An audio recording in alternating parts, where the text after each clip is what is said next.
We are here at the Blue Growth Conference 2016 in Grenada. This is the first day of the Blue Growth and Investment segment of the conference, and I have the pleasure of chatting with Dr. Dessima Williams. Dr. Williams is the former ambassador of Grenada to the United Nations and former chairperson of the Alliance for Small Island Developing States, AOSIS. Presently, Dr. Williams serves through the Grenada Development and Education Program, GRENED, and under this auspices, she gets to serve the youth, micro-enterprise, fishing, farming, and you additionally serve on the Grenada Zero Hunger Committee. That's quite a responsibility of handling both of those, which would lead me into, first of all, welcome. Thank Lovely you. to have you here. Thank you very much. I'm so eager to get to the questions. But I was looking at one of your presentations yesterday, and you mentioned in that presentation the importance of engaging youth leaders and fostering the next generation. What is Grenada doing to invest in its citizens, specifically in spurring interest and training them in blue growth? You'd have to ask a government official that. I can tell you from the NGO sector, a very small sector that I'm in, although the NGO sector is large, I think it would be relatively new for the people with whom I work, a new concept.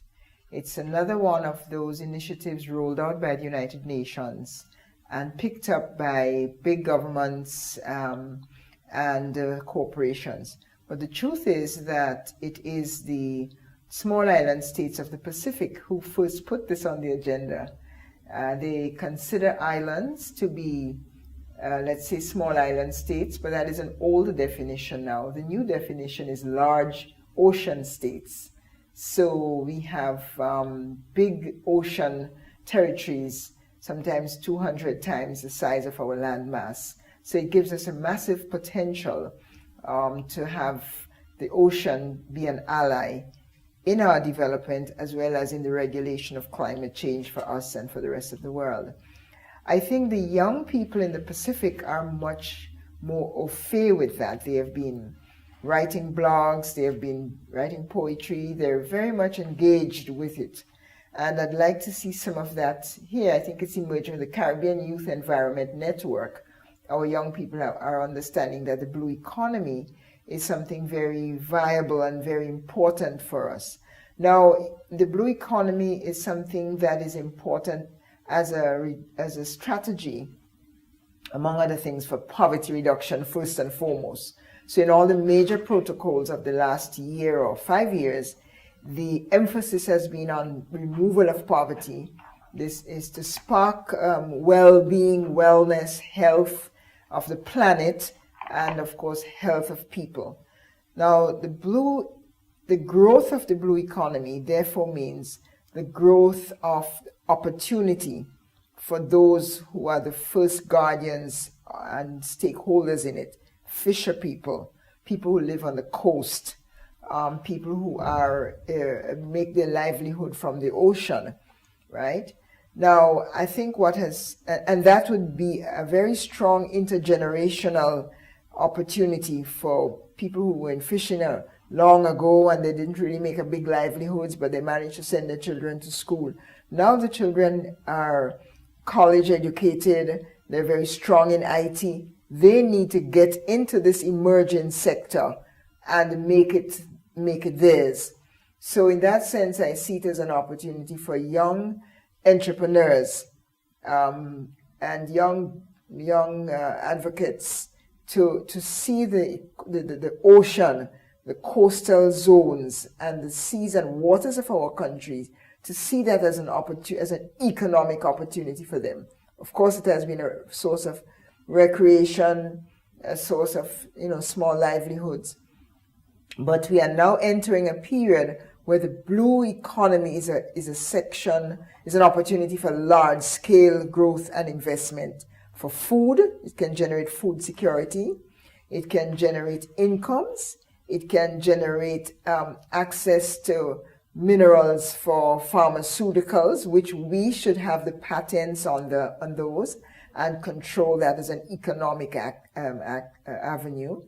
And also the blue economy is important because the cleaner the ocean, the more it can play a regulatory function in climate change. It can absorb more of the carbon, and it can also create a healthy coral system that will provide for us good generation of oxygen as well as the economy. So I think those young people in the Caribbean and even here in Grenada who are not yet familiar with the concept of the blue economy or blue growth ought to get on board with it right away, because it is for you, it's for the next generation. Well, that leads right into my next question. Grenada has a goal of protecting at least 20% of marine resources by the year 2020. However, you pointed out in your earlier presentation 4 challenges to achieving this goal. One of these was the gap between policy and people's knowledge and understanding these policies. How do you think Grenada can sufficiently fill this gap?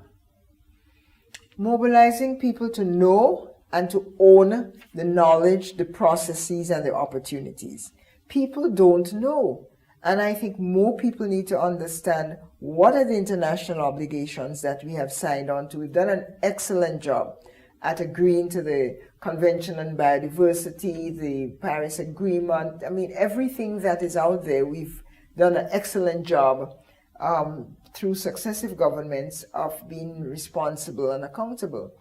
What's needed, and what I pointed to yesterday as a yawning gap, is that many people don't understand what this Convention on Biodiversity is and how they can benefit from it. The other gap that is part of that is that although we have signed up to do good things at home, we don't normally do them.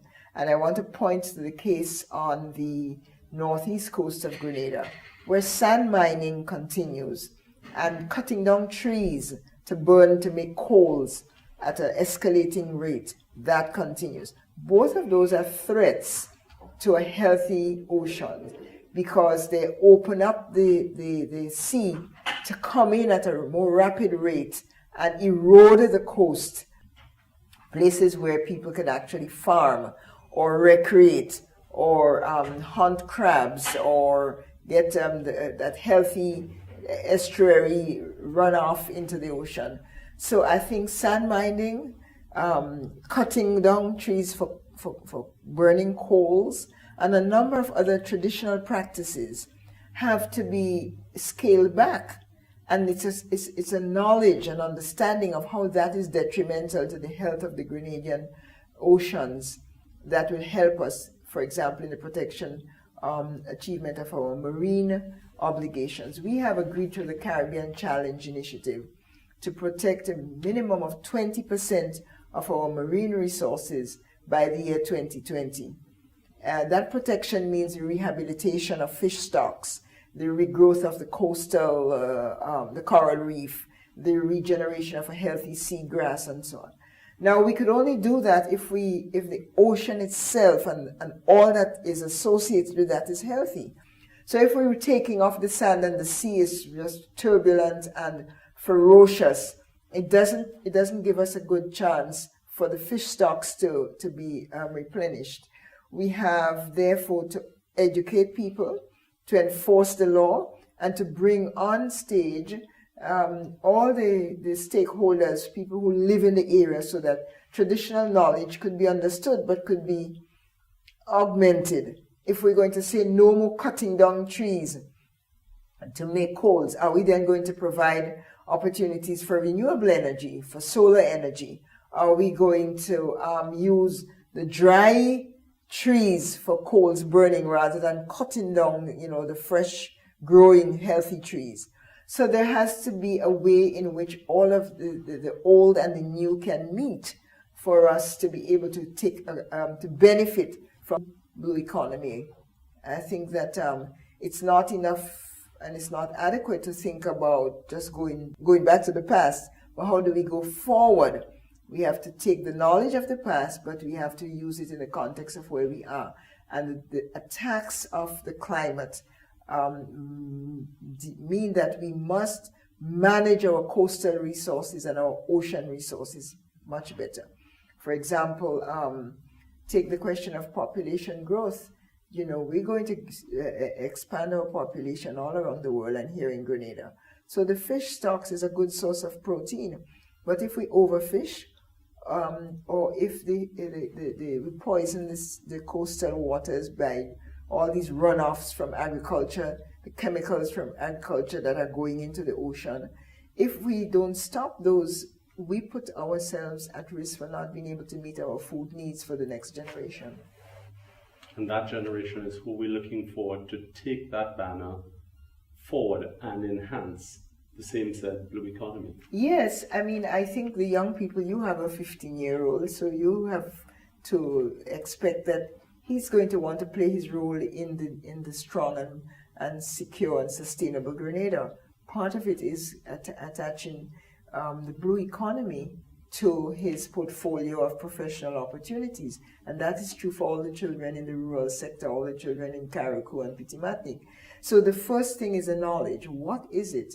And the second one is whether they're studying ICT, or they're studying marine biology, or they're studying fisheries, or even agriculture.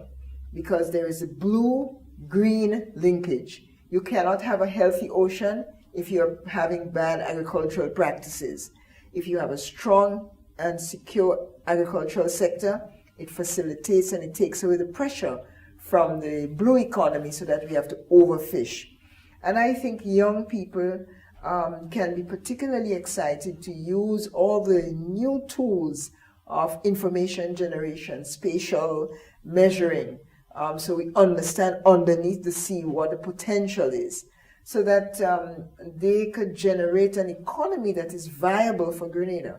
And I don't generally think that we have to ignore the current generation. It's an intergenerational economy and strategy for development.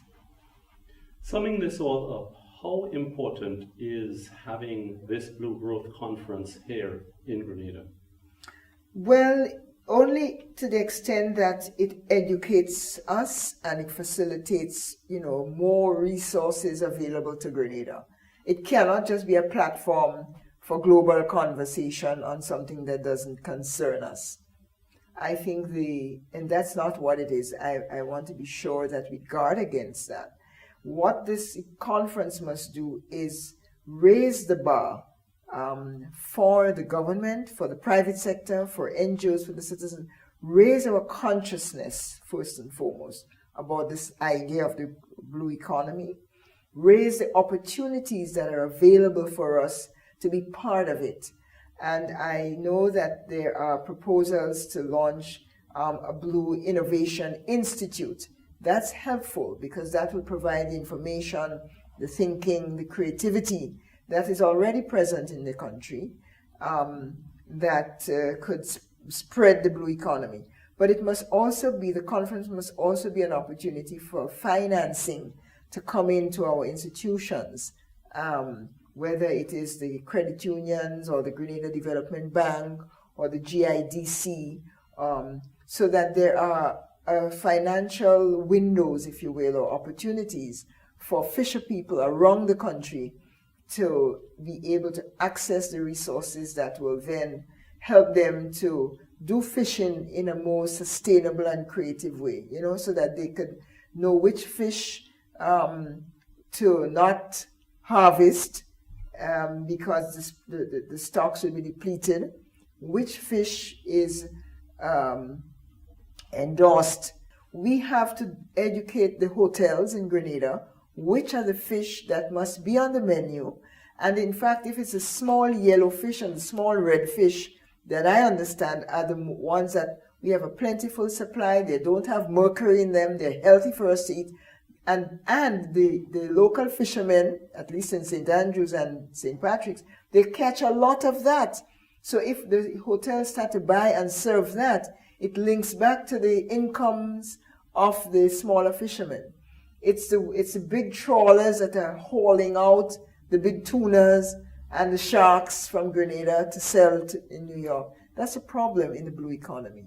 But fish is a strong source of our protein. It's a strong source of income and livelihoods for people. and we need to educate ourselves and our business sector on the, what is credible, what is viable. So I think this blue economy can do that and prevent us from swinging to the left or swinging to the extreme of no fish. I find that problematic. Thank you very much. Appreciate it, and do wish you the best for the rest of the Blue Growth Conference here in Grenada. Thank you for having me.